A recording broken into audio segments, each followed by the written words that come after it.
Hello everyone! Another day in life again as an OFW in Singapore na wala pang ipon.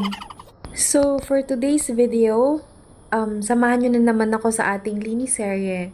This is the TV room / tulugan ni amo kong babae tsaka yung aso niyang Doberman. Pero bago ko linisin ang kwarto na yan, papakainin ko muna yung mga alaga kong aso.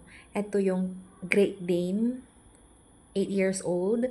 And this is the Cane Corso, 3 years old. Ayan lagi yung una kong ginagawa sa umaga. And then after ko silang pakainin, nag-start na ako na maglinis. At habang naglilinis nga ako, yung aso naming Great Dane, ang pangalan niya ay George. Ayan, nangungulit siya, gusto niya makipaglaro. Hindi kanyang tatantanan kung hanggat hindi ka nakikipaglaro sa kanya or kahit tapik-tapikin mo lang siya. Ganyan sila. Ilang araw din akong hindi nakapaglinis kasi naoperahan yung isa naming aso. Pinatanggal ni amo kong babae yung matris niya para hindi na siya reglahin. Kasi pag nagre-regla siya, yung dalawang aso namin, yung Great Dane, tsaka yung Doberman, para silang nababaliw kasi naamoy ata nila. Ayaw naman din ni amo ko na mabuntisan yung aso niyang Cane Corso. Ayan yung babae, yung kulay black. Siya yun, yung Cane Corso. Ang tawag namin sa kanya is Mei Mei. In Chinese, meaning batang babae. Tawag namin siyang Mei Mei. Sabi ni amo kong babae, kapag ang babaeng aso may regla, inaabot yan ng 1 month. Pero sa loob ng 1 month na yan, merong 2 araw na gustong makipagbembang ng babaeng aso at yun yung time na pwede siyang mabuntisan. Kasi pag ang aso, pag nireregla, mga fertile sila, kabaliktaran sa tao. So, kapag nireregla yung aso naming babae, sobrang hirap, sobrang stress kasi yung 2 aso naming lalaki, gusto siyang ibembang. Kaya sobrang stress, hindi namin sila pinapalapit sa isa't isa. Kaya nag-decide si amo kong babae na ipatanggal na lang yung mattress niya para mawala na din yung stress naming lahat.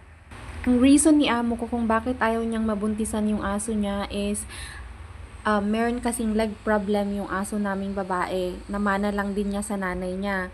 So ayaw din naman ni amo kong babae na maipamana din niya sa magiging anak niya yung leg problem niya. Kaya ayaw niya itong mabuntisan. Kasi magiging kawawa lang din yung mga ibang aso na magkakaroon din ng ganong sakit. So ayan, balik ulit tayo sa ginagawa ko. Ayan, nagva-vacuum na nga ako. Bina-vacuum ko yung sofa para matanggal naman yung mga nakadikit na mga buhok-buhok. Kasi dyan natutulog si amo ko tsaka yung aso niyang Doberman. Kaya ayan, linis-linis para naman hindi mangati si amo kong babae pag nahihiga siya dyan. Ilang araw din akong hindi nakapaglinis kasi sabi ni amo ko na mas priority yung mga aso namin kesa sa paglilinis ko. So ayun, nung naoperahan yung aso namin, ay binabantayan ko lang siya, bina-babysit.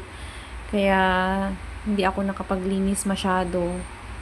So fast forward, ayan, tapos ko nang linisin yung sofa. Doon naman tayo sa may bookshelf. Bookshelf sana yan, pero dyan namin nilalagay yung mga toys ng mga aso. Yung kapatid ni amo kong babae, siya lagi yung bumibili ng mga toys nila. Kapag pumupunta sila dito every Saturday, lagi siyang nagdadala ng mga pasalubong sa mga aso ng amo kong babae. Kaya ayan, konti na nga lang yan kasi nasira na silang lahat. Kada bili niya, pagkabigay pa lang niya, nasisira na. Pero bili pa din siya ng bili kasi wala namang anak si amo kong babae. Aso lang naman niya. So yan yung mga pamangkin niya, kaya okay lang sa kanya.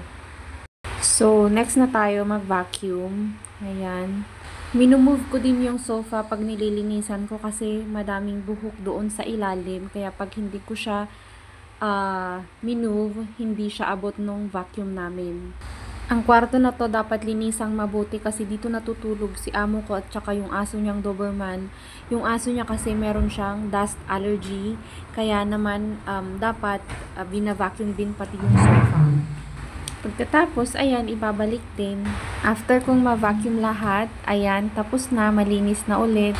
At ayan, tapos na ang ating linis serye.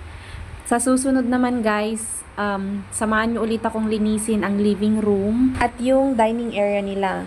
At kung ngayon ka lang napadpad sa channel na ito ay pindutin na ang subscribe button at notification bell para lagi kang updated sa aking mga bagong uploads. That's all for today. Salamat po sa pagsama na naman sa akin sa isang episode ng ating Lini serye. Thank you so much for watching. Have a nice day!